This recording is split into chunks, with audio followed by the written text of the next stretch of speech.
نشست کا آغاز، ہم اپنی دوسری نشست کا آغاز جو ہمارے میزبان بھی ہیں، ہمارے مہمان آج کی اس بزم کے، آج کے اس سیگمنٹ کے حافظ زہیب رضا قادری، میں انہیں مدعو ہوں کہ وہ اپنے پیارا انداز جو ان 19 دنوں میں آپ نے حاصل کیا ہے، یعنی کہ نور مصطفیٰ کا صدقہ، حضور علیہ الصلوۃ والسلام کی اس مجلس کا صدقہ ان پر اثر ہوا ہے، تو اتنے اللہ تبارک و تعالی ہمیں بھی نوجوان کو ایسے بھی کلمات سیکھ کر ہمیں بھی بیان کرنے کی اور ہمت اور توفیق عطا فرمائے۔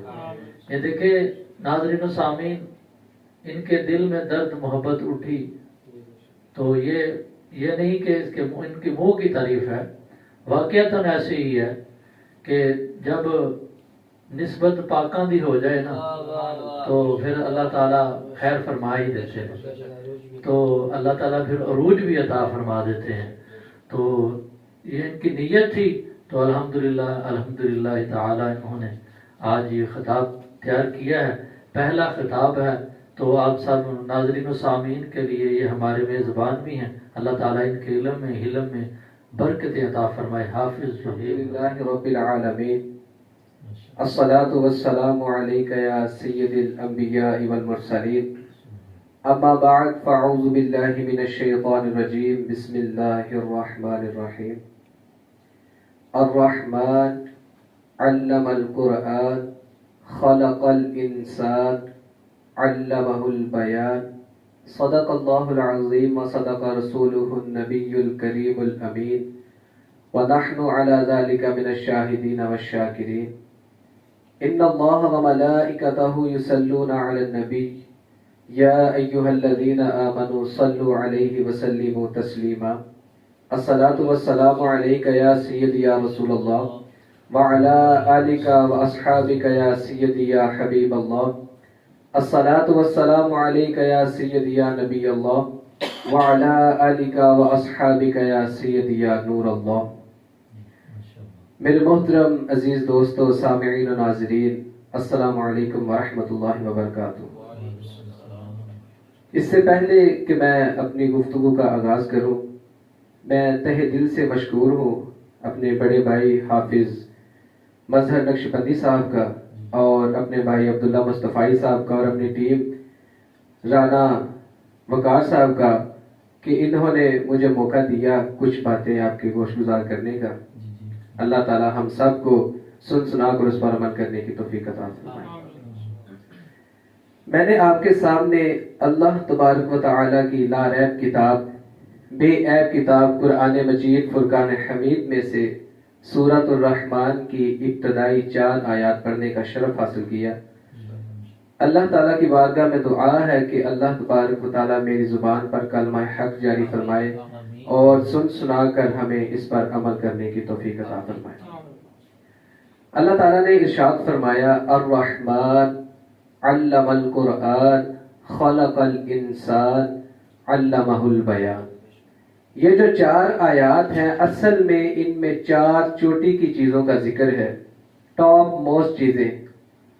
سب سے پہلے الرحمن کی بات کرتے ہیں۔ الرحمن اللہ تعالیٰ کے ناموں میں سے سب سے پیارا نام الرحمن ہے۔ اگرچہ قرآن پاک میں کثرت سے اللہ تعالیٰ کا ذاتی نام آیا ہے، وہ کیونکہ اہل عرب صرف اسی نام سے واقف تھے، اللہم کہہ کر وہ دعائیں مانگا کرتے تھے۔ اور اگر آپ سورۃ فرقان کی تلاوت کریں گے، اس کا مطالعہ کریں گے، تو آیت نمبر 60 میں آپ پڑھیں گے کہ انہوں نے یہ اعتراض کیا کہ محمد صلی اللہ علیہ وسلم یہ رحمان کون ہے؟ تو اگر ہم غور کریں تو سب سے پیارا نام رحمان ہے۔ دیکھیے، رحمت سے یہ 2 نام بنائے گئے، الرحمن اور الرحیم۔ سورۃ توبہ کے علاوہ قرآن پاک کی 113 سورتوں سے قبل یہ آیت موجود ہے، بسم اللہ الرحمن الرحیم۔ اگر قرآن پاک کی آپ ابتدا کریں سورۃ فاتحہ سے، تو سورۃ فاتحہ کی دوسری آیت میں ہے الرحمن الرحیم۔ ان میں فرق کیا ہے؟ یہ دونوں نام الرحمن اور رحیم اللہ تعالیٰ کی رحمت کو ظاہر کرتے ہیں، لیکن ان دو رحمتوں میں کیا فرق ہے؟ یہ جو فعلان کا وزن ہے، عربی میں یہ جو لفظ آتے ہیں، ان میں کسی صفت کی ہیجانی کیفیت یا طوفانی کیفیت کو ظاہر کرنے کے لیے یہ لفظ استعمال ہوتے ہیں، جیسا کہ غضبان، اسی سے غضبان بنا ہے، انتہائی غضبناک، یعنی کہ شدت کی کیفیت ہے یہ، اسی سے جوعان بنا ہے، انا جوعان، میں بھوک سے مر رہا ہوں، انا عطشان، میں پیاس سے مر رہا ہوں، یعنی کہ شدت ہے پیاس کی یا بھوک، کسی چیز کی شدت۔ رحمان جو ہے اللہ تعالیٰ کا نام، یہ اللہ تعالیٰ کی رحمت کی شدت کو ظاہر کر رہا ہے، اور یہ بتا رہا ہے کہ اللہ کی رحمت ٹھاٹھے مارتے ہوئے سمندر کی طرح ہے، جس کی لہریں پہاڑوں سے بلند تر ہیں، اور الرحیم بھی اللہ کی رحمت کو ہی ظاہر کرتا ہے، لیکن اس میں دوام ہے، تسلسل ہے۔ تو اللہ تعالیٰ کی رحمت جہاں ٹھاٹھے مارتے ہوئے سمندر کی طرح ہے، ساتھ ہی وہ آہستگی سے موج کے ساتھ مسلسل خاموشی سے بہنے والے دریا کی مانند بھی ہے، تسلسل کے ساتھ۔ اب اگر ان دونوں کا ریلیشن میں ایک مثال کے ساتھ عرض کروں کہ اگر کہیں کسی بس کا ایکسیڈنٹ ہو جائے تو اس میں کسی عورت کو موت آ جائے، کوئی عورت مر جائے، اور اس کی چھاتی سے کوئی شیر خوار بچہ چمٹا ہوا ہو، تو آپ دیکھیں کہ جو اس کے ارد گرد ہجوم اکٹھا ہو گیا ہے، وہ پہچان کر رہا ہے کہ یہ عورت کون ہے، اور کوئی آئیڈینٹیفیکیشن نہیں ہو رہی، کوئی پہچان نہیں ہو رہی، پتہ نہیں چل رہا، اس کے چہرے کی حالت بری ہے، پہچانا نہیں جا رہا یہ عورت کون تھی، کہاں سے آئی تھی، کہاں جانا تھا۔ لیکن اس بچے کو تو پتہ نہیں کہ میری ماں مر گئی ہے، تو اس کے ارد گرد جو ہجوم ہوگا، آپ بتائیے کہ اس میں کون سا ایسا انسان ہوگا کہ جس کے دل میں رحمت کا دریا جوش نہ مار جائے کہ عورت کا تو پتہ نہیں چل رہا یہ کون تھی، کہاں سے آئی تھی، کہاں جانا ہے، لیکن اس بچے کا کیا قصور ہے۔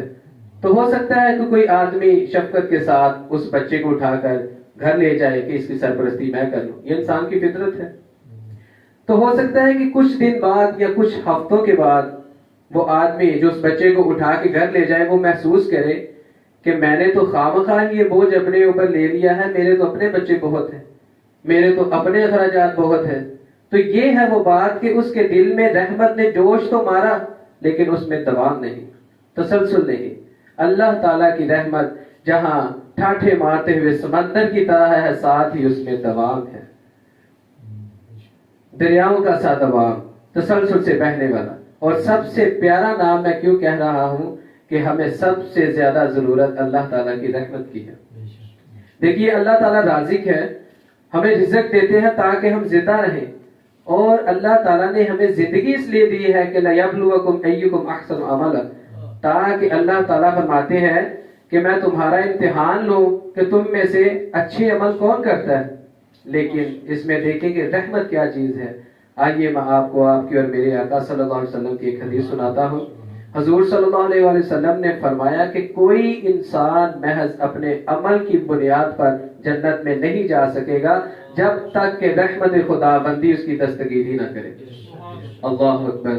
اب دیکھیں کہ جو عشرہ مبشرہ صحابی ہیں جن کو دنیا میں ہی جنت کی بشارت مل گئی، حضور صلی اللہ علیہ وسلم نے فرما دیا ان کی کیا کیفیت تھی۔ آج ہم اپنے گریبان میں جا کر دیکھیں کہ اگر ہم 8 دن مسلسل نماز پڑھ لیں نا باجماعت، تو ہم کسی کو بندہ جانتے نہیں، کوئی ہمیں کسی طرح کا کوئی مسئلہ بتا دے، ہم کہتے ہیں کہ تم مجھے بتا رہے ہو، ذرا سوچ کے بات کرو، مجھے تم بتا رہے ہو، یہ بات ہماری ہم غرور میں آ جاتے ہیں۔ اور ایک صحابی رسول صلی اللہ علیہ وسلم کی مثال میں آپ کو دے کر آگے چلوں گا۔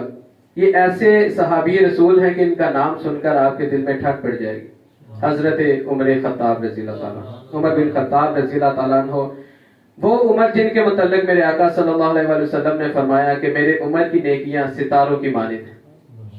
وہ عمر جو پہلے مراد مصطفیٰ بنے پھر مرید مصطفیٰ بنے، وہ عمر کیسر و کسرہ جن کے نام سے کامتا تھا۔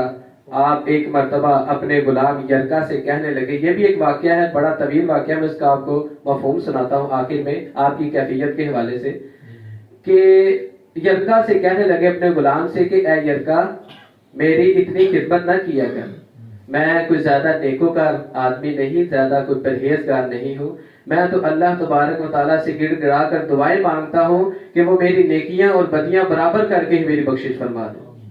اللہ اکبر۔ اب ذرا یہاں دیکھیں کہ ہم اگر کوئی نیک کام کریں تو ہمارے پاس شیطان جھٹ سے آ جاتا ہے ہمیں ورگلانے کے لیے. تو وہ یہ اس شخص کی بات کر رہا ہوں کہ شیطان ان کو دیکھ لے رستے میں آتا تو رستہ بدل لیتا ہے.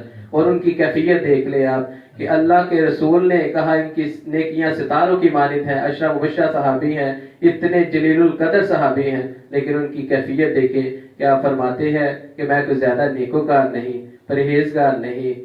تو اللہ تبارک و تعالیٰ سے میں دعائیں مانگتا ہوں کہ وہ میری نیکیاں اور بدیاں برابر کر کے میری بخشش فرما دے. تو پتہ چلا کہ بات اللہ تعالیٰ کی رحمت سے ہی بنے گی. اس سے پتہ چلا کہ اللہ تعالیٰ کا سب سے پیارا نام الرحمن ہے. اب آئیے اگلی آیت پر. علم القرآن, اللہ تعالیٰ نے قرآن کا علم دیا. پھر ذرا سوچئے کہ باقی جو علوم اللہ تعالیٰ نے ہمیں دیے, یہ سارا نالج, یہ ٹیکنالوجی, انسان کہاں سے کہاں پہنچ گیا ہے, چاند تک رسائیاں حاصل کر لی اور قیامت تک پتہ نہیں اور کیا کیا کرے گا. اگر یہ بات ہم قرآن پاک سے پوچھیں کہ اے قرآن ہمیں بتائیے کہ یہ جو انسان کے پاس علم ہے, ایک وقت وہ تھا اس پر کہ یہ گوشت کچا کھاتا تھا اور پھل جو ہے وہ توڑ کر کھاتا تھا درختوں سے, لیکن اس نے دیکھا کہ ایک اوپر سے چٹان گری اور نیچے بھی ایک چٹان تھی, جب آپس میں ٹکرائی تو آگ کا شعلہ نمودار ہوا. تو اس نے ویریفائی کرنے کے لیے 2 پتھر لیے, آپس میں ٹکرائے تو اسے آگ کا شعلہ پیدا ہوا, آگ ایجاد ہو گئی. ایک وقت وہ تھا اور اب دیکھے اس زمانے میں کہ انسان وہاں سے لے کر یہاں تک اور قیامت تک پتہ نہیں کہاں کہاں تک پہنچ جائے گا. اے قرآن کریم ہمیں بتائیے کہ انسان کے پاس یہ علم کہاں سے آیا. تو قرآن پاک کہے گا کہ وَعَلَّمَ آدَمَ الْأَسْمَاءَ كُلَّهَا, یہ اس کا ظہور ہے جو کچھ ہو رہا ہے. یہ سارا مادی علم حضرت آدم علیہ السلام کی شخصیت میں منیت کر دیا گیا تھا پوٹینشلی. جیسے ایک کھجور کی گٹھلی ہے, اس میں پورا کھجور کا درخت ہے, دیکھنے میں نہیں, لیکن اگر آپ اس کو بوئیں گے, اس کی کاشت کریں گے تو اس میں پورا کھجور کا درخت نکلے گا. یہی ہے وہ بات. آدم علیہ السلام نے سارا علم اللہ تعالیٰ نے اسماء سکھا دیے, اور نوع انسانی پوری میں باپ تو وہی ہے سب کے, چاہے کوئی یہودی ہے چاہے کوئی اور ہے, سب میں علم وہی آ رہا ہے. اللہ تعالیٰ نے ہمیں جتنے علم عطا کیے, تمام علموں میں اللہ تعالیٰ نے ہمیں چوٹی کا علم, بلندی کا علم, قرآن پاک کا علم عطا کیا. جیسا کہ میں عرض کر رہا تھا کہ ان 4 آیتوں میں 4 چوٹی کی چیزوں کا ذکر ہے. اللہ تعالیٰ کے ناموں میں سے سب سے پیارا نام الرحمن, اس کے عطا کردہ علموں میں سے سب سے بڑا, سب سے بلندی والا علم قرآن کا.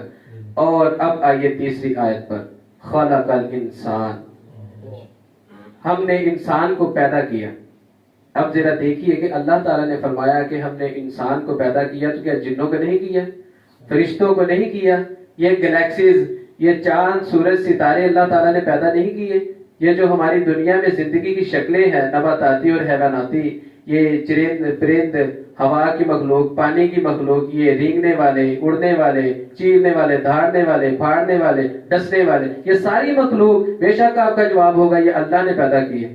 بے شک یہ اللہ نے پیدا کی ہے, لیکن اس کی کریشن کا کلائمیکس انسان ہے. اس کی بہترین تخلیق انسان ہے جو مسجود ملائک بن گیا. قرآن پاک میں آیا ہے فسجد الملائکۃ کلھم اجمعون. دیکھیے کس قدر تاکید ہے کہ سجدے میں گر گئے تمام کے تمام فرشتے, کلھم اجمعون, جمع ہو کر. یہ انسان شاہکار ہے اللہ کی تخلیق کا. اللہ تعالیٰ نے فرمایا خلقتہ بیدی, اے ابلیس تو اس آدم کو سجدہ نہیں کرنا چاہتا جسے ہم نے اپنے دونوں ہاتھوں سے بنایا. کیا مطلب ہے اس کا؟ اللہ تعالیٰ کے 2 ہاتھ کیا ہے؟ فرمایا الا لہ الخلق والامر, وہ 2 عالم ہے, ایک عالم خلق ہے, ایک عالم امر ہے. عالم امر میں ان دونوں کی تفسیر میں, عالم امر میں اللہ تعالیٰ کے حکم کی تعمیل چشم زدن میں ہو جاتی ہے. سورۃ یاسین کی 2nd لاسٹ آیت آپ تلاوت کریں, انما امرہ اذا اراد شیئا ان یقول لہ کن فیکون. انما امرہ, عالم امر کی بات ہے. اللہ تعالیٰ کہتے ہیں کہ وہ میں کسی امر کا ارادہ کرتا ہوں تو کن کہتا ہوں, وہ فیکون ہو جاتی ہے. لیکن جو عالم خلق ہے اس میں وقت لگتا ہے. آم کی گٹھلی سے درخت تو نکلے گا آم کا, لیکن کتنے سال لے گا. ماں کے پیٹ میں بچہ پرورش تو پاتا ہے لیکن پیدائش میں 9 مہینے لیتا ہے. قرآن پاک میں کئی جگہوں پہ اللہ تبارک و تعالیٰ نے فرمایا کہ ہم نے زمین اور آسمانوں کو 6 دن میں پیدا کی. خلق السماوات, خلقہ, عالم خلق سے تعلق رکھنے والی چیزوں میں ٹائم ہے, اور عالم امر میں کوئی ٹائم نہیں. عالم امر سے تعلق رکھنے والی 2 مخلوقات ہیں, ایک فرشتے، دوسری انسانی ارواح. یسألونک عن الروح قل الروح من امر ربی. اور عالم خلق سے ہمارا یہ جسم ہے جو زمین سے آیا ہے. منہا خلقناکم وفیہا نعیدکم ومنہا نخرجکم تارۃ اخری. یہ یہیں سے آیا اور یہیں رہ جائے گا. روح وہاں سے آئی اور وہیں لوٹے گی. انا للہ و انا الیہ راجعون. اب آئیے پھر الرحمن علم القرآن خلق الانسان اور چوتھی آیت علمہ البیان. انسان کو جو صلاحیتیں بخشی ہیں اللہ تعالیٰ نے، ان میں سے سب سے بڑی صلاحیت اور قوت بیان ہے.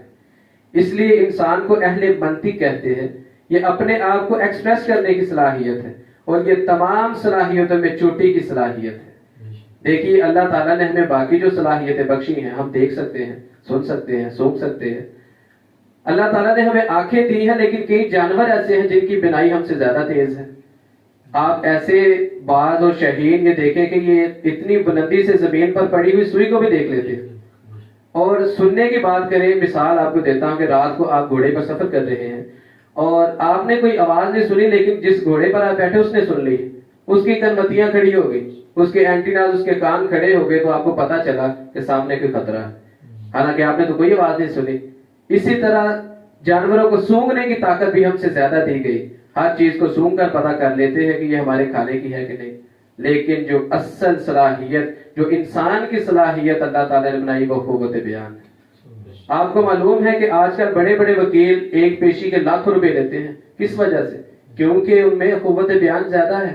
وہ مقدمے کو خوبصورتی سے پیش کرتے ہیں، ورنہ وہی قانون پڑھنے والے وکیل وہاں ذلیل ہوتے پھر تو ان کو کوئی پوچھتا ہی نہیں. اور آپ کو یہ پتا ہے کہ دنیا میں جو بڑے بڑے نامور شخص ہوئے ہیں، ہٹلر کا نام آپ نے سنا ہے، وہ کیسے اتنی کم جگہ پر پہنچ گیا؟ اپنی فائر سپیچز کی وجہ سے. اب ان باتوں کو جوڑیے. الرحمن، یہ چونکہ ایک جملہ مکمل نہیں ہے لیکن آیت پوری ہے. الرحمن علم القرآن. اب یہ ایک جملہ بنا ہے، رحمان نے قرآن سکھایا. تیسری آیت خلق الانسان، اور انسان کو پیدا کیا. پھر چوتھی آیت علمہ البیان. یہ تین ویلیوز ہیں جو 4 آیتوں میں ہمیں دی گئی ہیں. عبداللہ بھائی، آپ نے میتھمیٹکس میں پڑھا ہوگا نسبت اور تناسب کا قاعدہ، جس میں ہمیں بتایا جاتا ہے کہ 3 ویلیوز دے دی گئی ہیں، چوتھی تلاش کریں، یا 2 دے دی گئی ہیں، تیسری تلاش کریں. اللہ تعالیٰ نے ہمیں اس میں 2 ویلیوز عطا کر دی. خالق الانسان بنایا، سب سے افضل بنا کے، سب سے تخلیق احسن بنا کے، انسان بنا کے سب سے بلندی کا علم بھی عطا کر دیا. احسن تخلیق بھی کر دی، احسن سب سے علم بھی دے دیا اللہ تعالیٰ نے. اس کے بعد ہم نے انسان، اللہ تعالیٰ نے ہمیں بنایا. اس کے بعد اس نے مسلمان ہمیں بنایا. مسلمان بنانے کے بعد اللہ کا شکر ہے کہ اس نے ہمیں اہل سنت والجماعت کا مسلک اہل حق عطا کیا.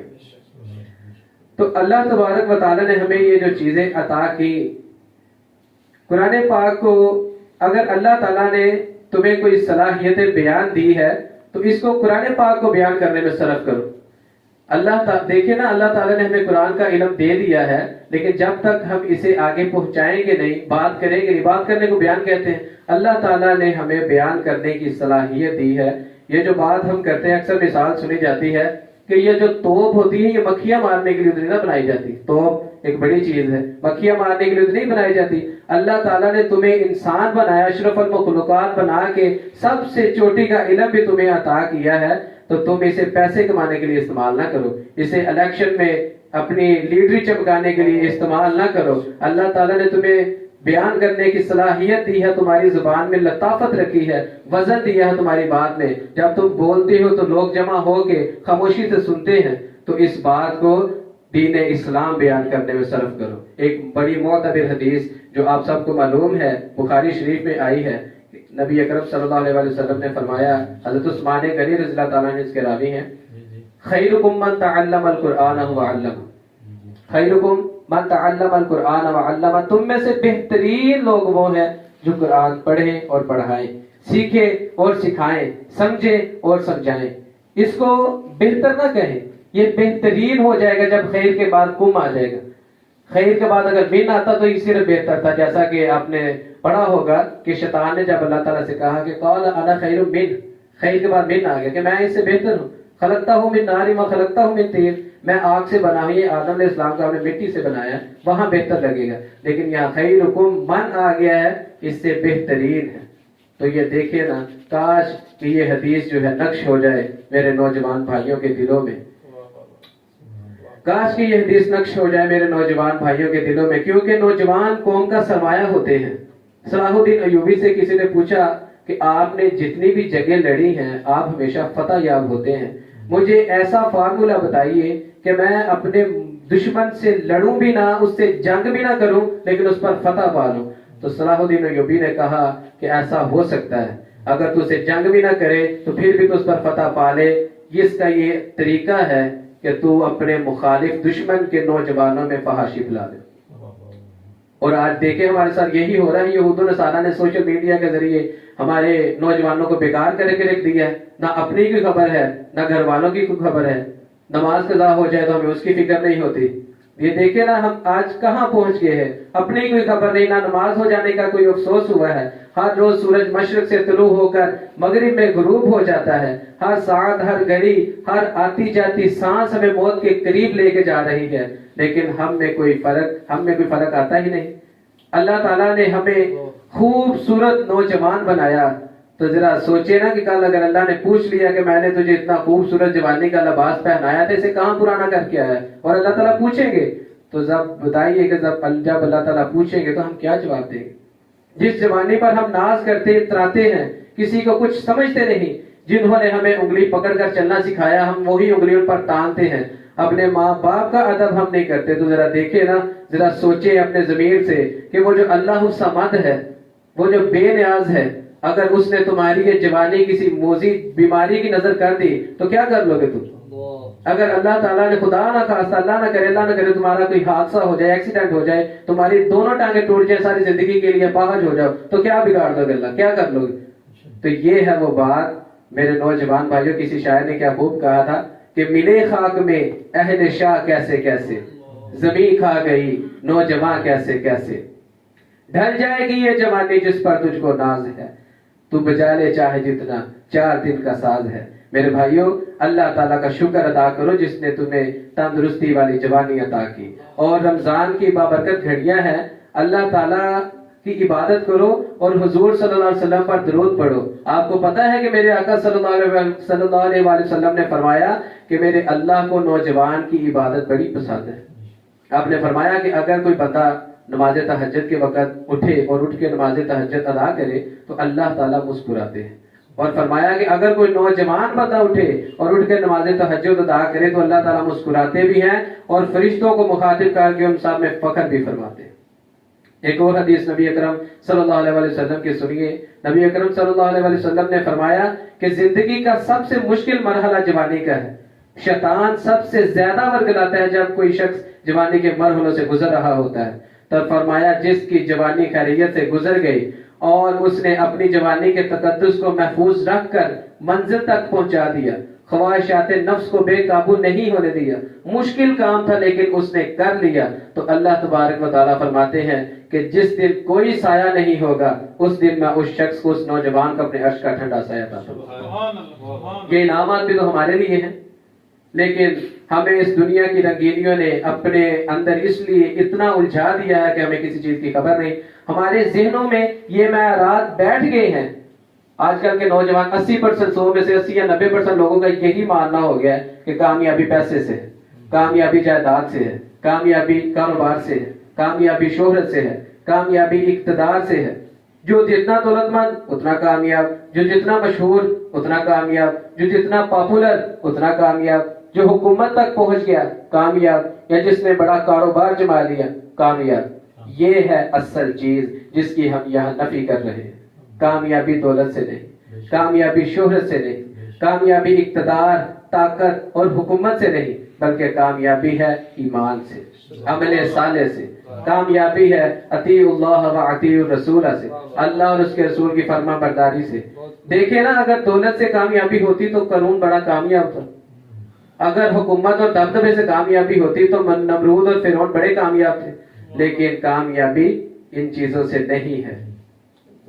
ہم اپنے کریئر کے بارے میں سوچتے ہیں یہ دین کو ہم نے بلا دیا، چھوڑ دیا اور دنیا کی طرف راغب ہو گئے ہیں. اس لیے ہمارے ذہن میں یہ باتیں بیٹھ گئی ہیں کہ اپنا کریئر بنا لیں، MBS کر لیں، MBBA کر لیں، ڈاکٹر بن جائیں، انجینئر بن جائیں، اس پیشے میں زیادہ پیسہ ہے، اس پیشے میں زیادہ پیسہ ہے، تو یہ اپنا کریئر بنا لیں، اپنے بچوں کے لیے روشن مستقبل بنا لیں.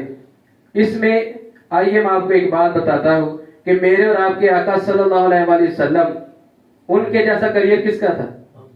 آپ سردار ہیں پوری نوع انسانی کے، آپ کا کردار پوری نوع انسانی کے سب سے برتری حاصل کرتا ہے. اور آپ نے فرمایا کہ سب سے اونچا کریئر یہ ہے کہ خیرکم من تعلم القرآن وعلمہ، کہ قرآن پڑھو اور پڑھاؤ.